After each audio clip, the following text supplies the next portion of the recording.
we are at Coimbatore, the final and dare I say it, most important destination on this edition of the Great India Drive. Now this drive has been all about sustainability, crucially motorsport sustainability in an Indian context. We spoke about how young karters get into racing, how young engineers can get into motorsport, but nothing grows the ecosystem like a new facility, like a racetrack. And this is set to become India's 4th racetrack and will get operational in another 2 to 3 months. In fact, the first race is scheduled for 28th of April 2022, and that means the pace of progress has been absolutely phenomenal. Mumbai Falcons, they deployed the best people to make sure this track is developed really quickly. And what you're going to see right now has been done in just 40 days. I repeat, only 40 days ago, the groundbreaking ceremony was done and machines and men moved in and work started on the track. And already the entire layout of the track is ready and asphalting is going to be done very soon. Of course, right now it is all gravel, and this is the very first drive of the Coast track, and I can't wait to get going.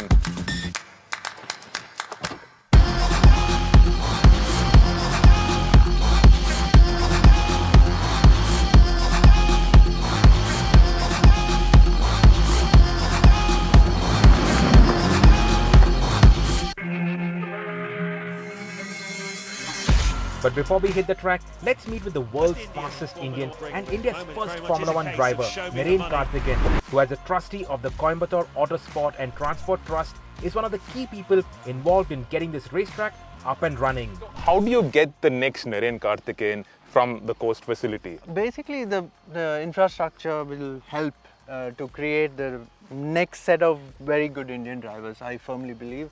With the CIK FIA go-kart track and with the IMA championship. Plus, as you see, the layout is quite nice, quite flowing. And we're going to get some really quick young kids for sure. With NK Racing, you are working on a lot of talent development programs. Yeah, how is that progressing? We are with the NK Racing Academy and now Mumbai Falcons coming together. We're working on the entire ecosystem. So we're going to produce world-class drivers, engineers, mechanics, and everything that goes with the to support the automobile industry. I'm so happy that this is coming up finally, and it's been a long wait. The land was purchased in 1987 by the Coimbatore Autosports and Transport Trust. It's all coming together, and this is one of my cherished moments in motorsport. Thanks, Narain, and look forward to seeing you, Thank you in April to drive the track. Yeah, maybe you should drive as well. Yeah. That'll be good. I'll start hitting the gym now. Thanks, Narain. Thank you very much. And now let's get going in the i20 end line for a lap of the track.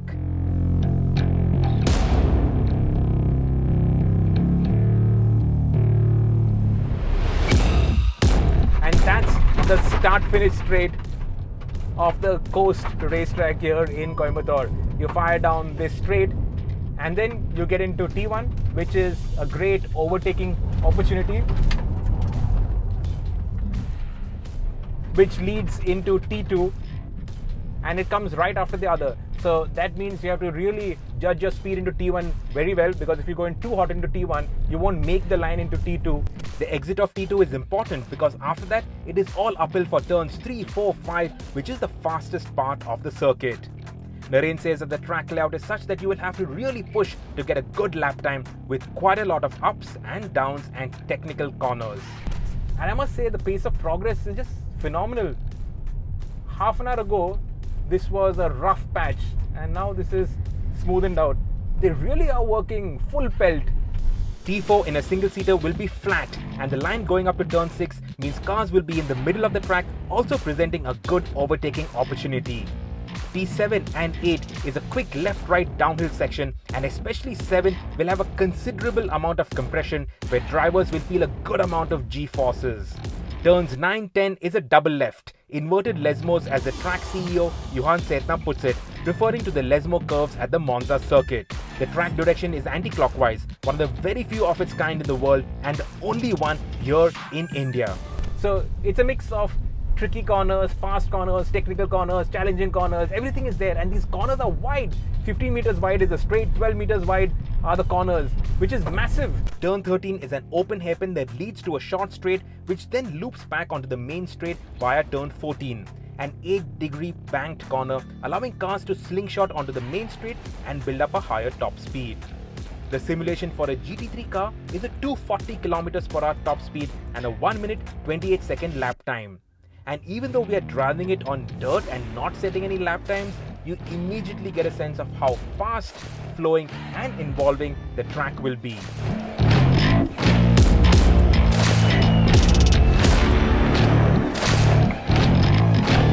And I must talk about the car I'm driving also. This, as you know, is the Hyundai i20 N-Line. Now, over the regular i20, there are small modifications. The steering is slightly heavier. The suspension is slightly stiffer. The exhaust is slightly more fruity. But it all adds up. It makes this more fun to drive without compromising on the everyday usability.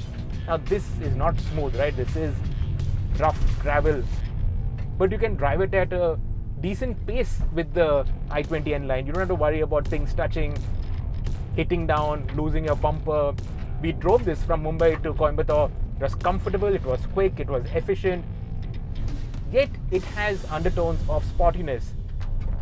Today, this would be my recommendation if you are looking for a warmish, quickish hatchback.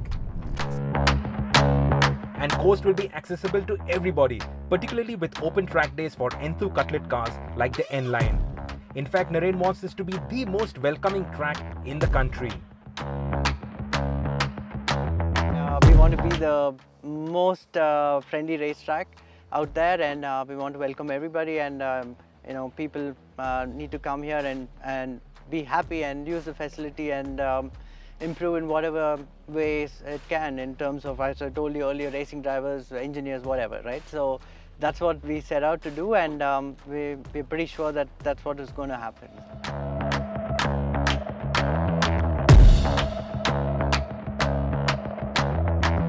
It's a happy coincidence that we are driving this i20 N-Line on what is gravel, because that's where the N brand came from, right? From rallying.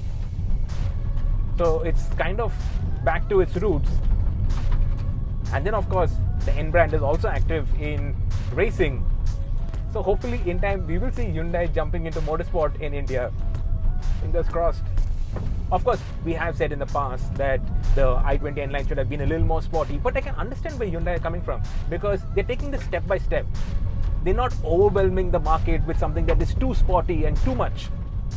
They're feeding it slowly and growing that base for enthusiast cars, so that in time there is enough of a market for a full-blown N car to come in. It's a smart move, and you see a lot of these i20 N-Lines on the road. So it's obviously working. Customers are actually buying into it.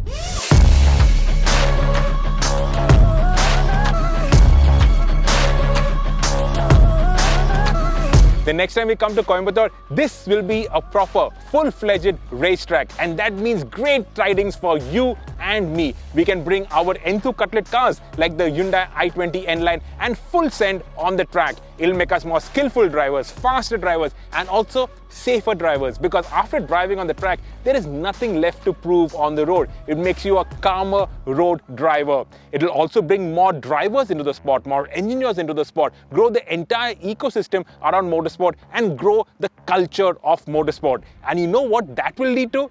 That will lead to more demand for Enthu Cutlet cars, which will mean more manufacturers will bring more go-faster cars. And that can only mean great things for enthusiasts in this country. And that is how you make motorsport and enthusiasm for cars sustainable in India.